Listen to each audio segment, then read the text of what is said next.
Boa noite, meus irmãos, a graça e a paz do nosso Senhor e Salvador Jesus Cristo, amém? Senhor Deus esteja abençoando a vida de cada um dos irmãos nesta noite. Esta noite aí vamos tratar um tema importante para nós, para a nossa vida cristã, em relação ao crescimento. Então, nós vamos abrir a palavra do Senhor lá no texto de 2 de Pedro, capítulo 3, verso 18.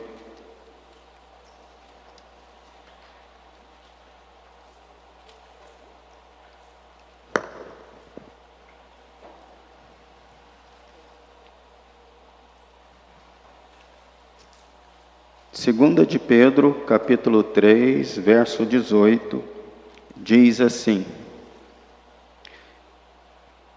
porém, continuem a crescer na graça e no conhecimento do nosso Senhor e Salvador Jesus Cristo.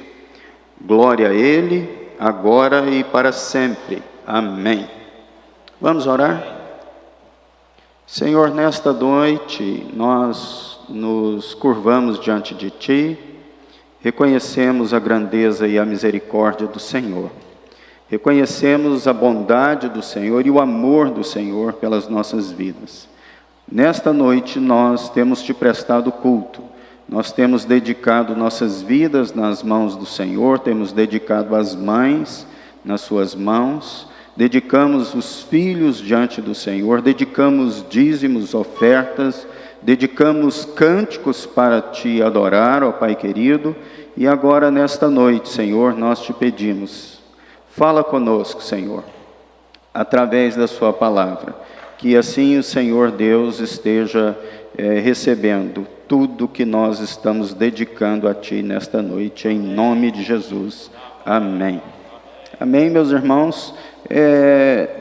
Esta carta, essa pequena carta do apóstolo Pedro, é a sua última carta, né? Das duas cartas que ele escreve, é a última carta, e era no final já da sua vida.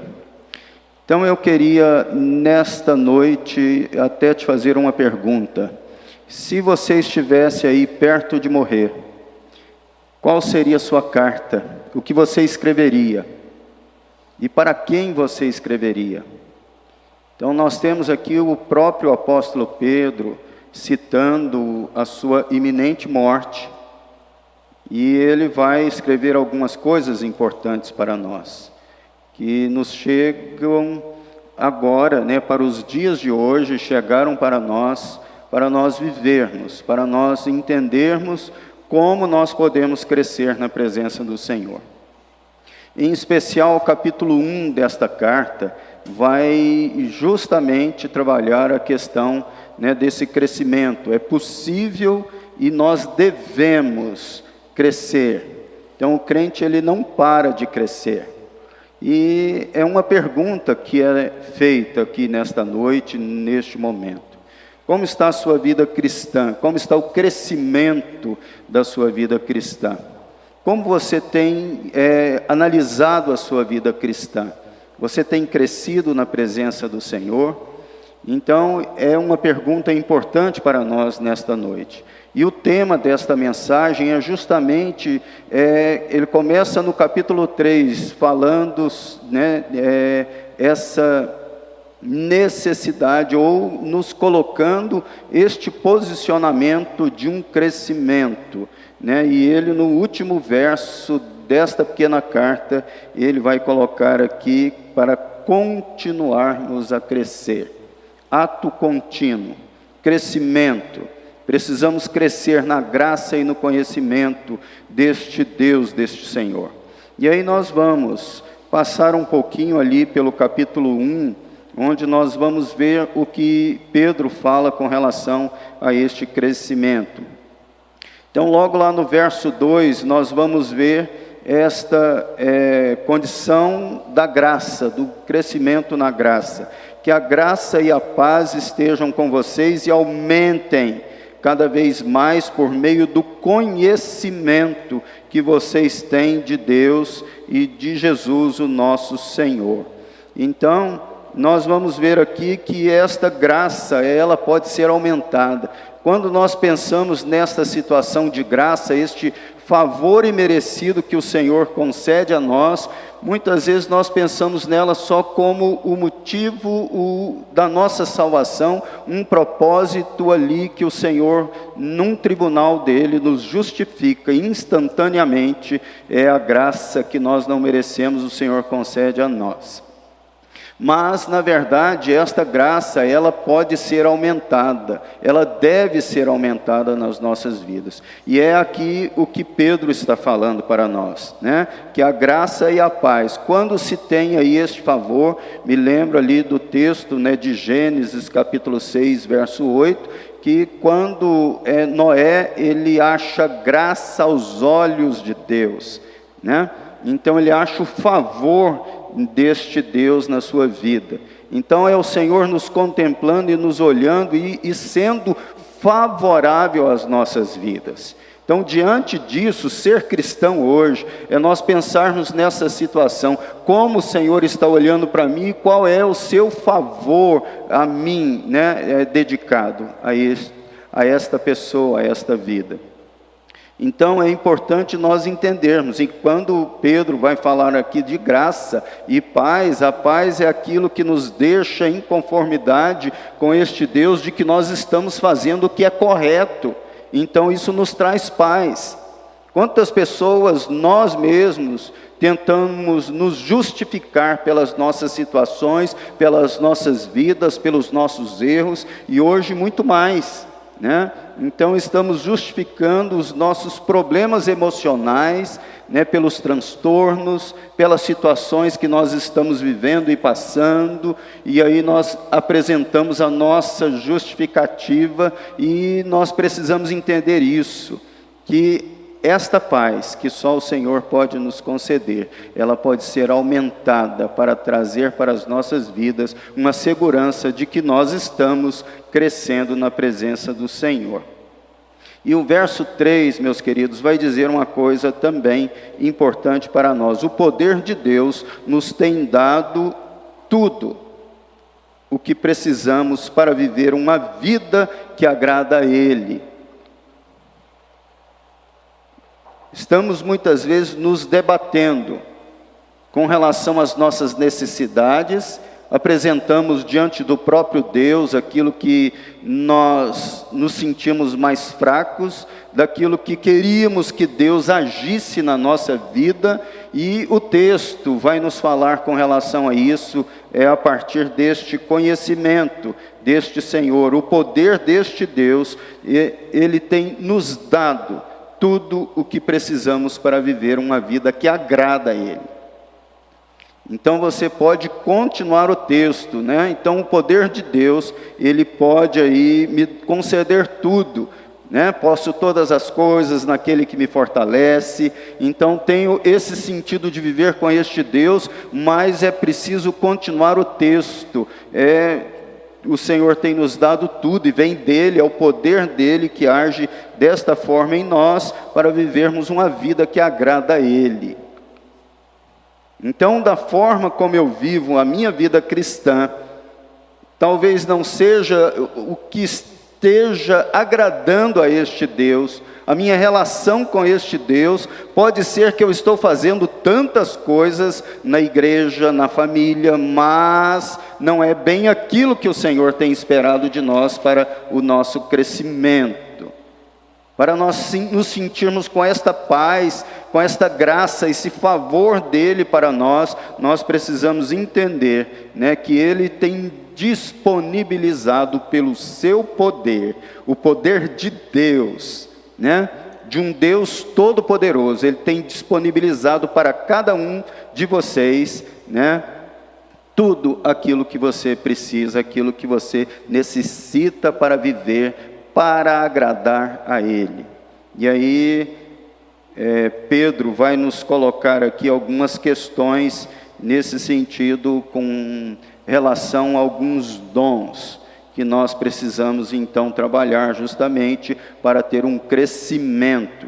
E aí no verso 5 ele vai falar sobre estes dons que nós precisamos ter. Por isso mesmo, façam todo o possível para juntar a bondade à fé de vocês. Então vocês já têm a fé, vocês já professaram Jesus como Senhor e Salvador da vida de vocês, então associe, liguem a vida de vocês a esta fé que vocês abraçaram, que vocês professaram, a bondade. Será que você tem sido bom? Será que você tem sido bondoso? Então é preciso para crescimento, para nós chegarmos lá no último verso, para adquirirmos este conhecimento da graça, né, e do conhecimento deste Deus, ter um conhecimento, como o nosso pastor falou em Colossenses, é um dos textos que eu gosto muito. Quando Paulo ora lá em Colossenses, é interessante, ele não ora pela obra missionária, ele não ora pelos trabalhos da igreja, ele vai orar para que tenhamos um pleno conhecimento deste Deus, porque a partir do conhecimento deste Deus as coisas se abrem, há um leque enorme aberto para nós vivermos para este Deus, para termos uma vida que agrada a Ele. Então é importante nós entendermos que precisamos unir a esta fé que nós temos a bondade. E a bondade também juntem ou liguem o conhecimento deste Deus. Conhecer a Deus, meus queridos irmãos, nós podemos ser ativistas, nós podemos ter a carteirinha de um membro de igreja batista ou de qualquer denominação, mas nós também podemos ter estas características e não conhecer o Deus que nós servimos, ou limitarmos este Deus para ser um Deus pequeno, ou para ser um Deus que não tem uma coerência naquilo que Ele fala. Nós podemos ter um Deus que vai nos fazer sermos apenas filhos mimados. Temos muitos deuses e é preciso nós termos um conhecimento de um Deus verdadeiro nas nossas vidas. E aí, do conhecimento, precisamos ligar aí o domínio próprio.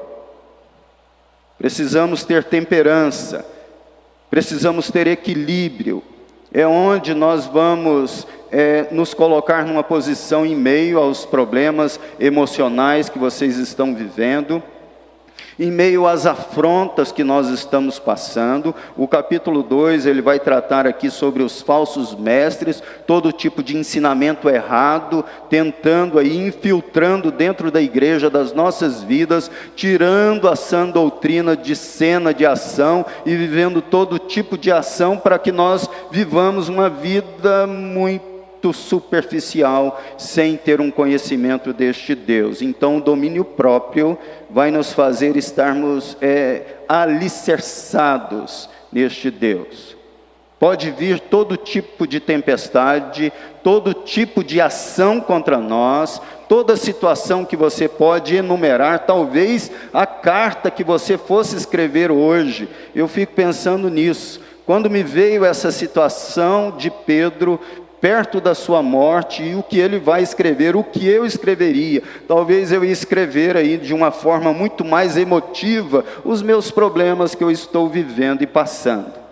Talvez fosse a minha carta, e para mim, ou para as pessoas que me conhecem. Mas Pedro, nós vamos ver aqui, né, onde vai desembocar, onde vai desaguar aqui estas características, estas qualidades, estes dons que nós estamos vendo. Então, do domínio próprio, quando nós temos o domínio próprio, e aí essa pequena carta de Pedro vai falar aqui de uma ação, né, de mestres de dentro de igreja, de mestres que conheceram a palavra do Senhor, mas estavam se desviando e levando outros a se desviarem dos caminhos do Senhor, deste conhecimento do próprio Senhor. E aí nós vamos ver que nós, quando temos este domínio próprio, né? Eu tenho muitas vezes, pela minha idade, às vezes eu escuto algumas coisas de algumas pessoas, e começo a me achar, eu não sei como que é a expressão dos jovens de hoje, né? Mas às vezes eu me acho quadrado, eu não sei que termo que é o termo de hoje, né? É quadrado também, né? É? Mas eu começo a pensar nisso, será que eu estou na contramão, né, daquilo que eu estou vendo, daquilo que eu estou ouvindo de jovens, até de adultos que tinham um tipo de posicionamento e começaram a sair deste posicionamento, pois estamos vivendo numa pós-modernidade, né? Estamos vivendo naquilo que o eu está sendo colocado no centro, né, das nossas vidas, e é o que eu vou ditar, né? Então, o resultado de um sucesso, ele é meu, porque eu busquei, consegui e alcancei. E o resultado do meu fracasso é meu também, porque eu não consegui, eu não fui capaz. Isto é a pós-modernidade. E muitas vezes nós temos colocado isso para dentro da igreja e nós não estamos sabendo como trabalhar com relação a isso. O que é relativizar, né, uma vida cristã hoje, ou o que é viver uns princípios da palavra do Senhor. E aqui nós vamos ver que Pedro, quando escreve esta pequena carta, ele vai tratar sobre isso, e parece que ele está falando nos dias de hoje. Parece que ele está colocando este posicionamento de uma necessidade de um cristão crescer. A necessidade de um crescimento é preciso. E quando nós temos esse domínio próprio, de termos uma firmeza daquilo que nós conhecemos já deste Senhor, nós não vamos ser levados por todo vento de doutrina. Vamos ter um posicionamento, e isso pode causar, para aqueles que não servem o Senhor, um tipo de rejeição. Ou mais na frente pode virar numa posição de que, puxa, esta pessoa ela é séria. Esta pessoa, o que ela está falando é o que ela vive. Então é onde Pedro quer chegar com estes dons, com estas qualidades para um cristão viver. E a partir disso, nós vamos ter uma perseverança depois ligando um domínio próprio a uma perseverança, de persistir. Venha o que vier, nós vamos permanecer firmes. Venha a pandemia, venha a situação que nós estamos vivendo. Eu estava lendo uma matéria, e esta matéria lá dos Estados Unidos estava falando justamente sobre o aprendizado no ensino fundamental nosso, né, e ensino médio.